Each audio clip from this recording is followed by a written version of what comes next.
Intensity, determination, and likely a bit of excitement on the faces of the TRU Wolfpack as it's T-minus 3 days before the start of the Canadawest playoffs and a date with the UBC Thunderbirds. For the Wolfpack women's volleyball team, it's their second straight appearance in the postseason.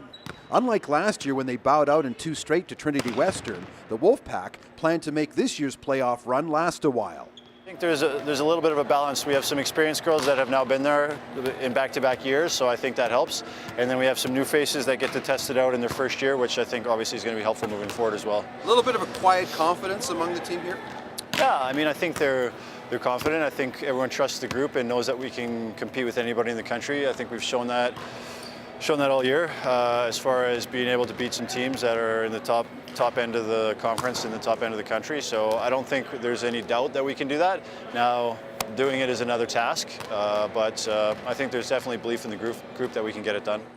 It's no secret where the T-Birds will be concentrating their defense on. Defending Canadawest and U-Sport Player of the Year, Yulia Pakimenko. Pakimenko led Canadawest in kills and kills per set this year.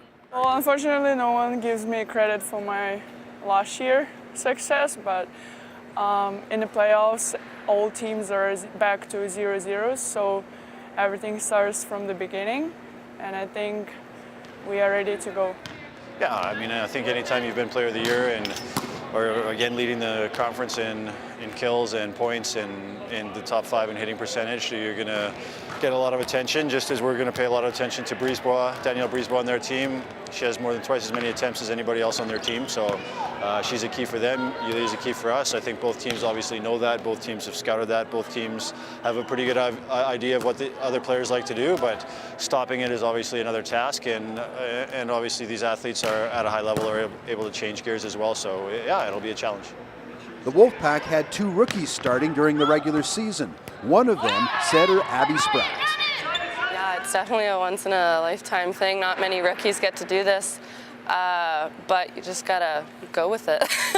I don't consider them rookies anymore. Abby's set an entire year. Most setters coming in don't get that much experience in their first 2 or 3 years. So, I mean, I think she's had some games that have included some pressure.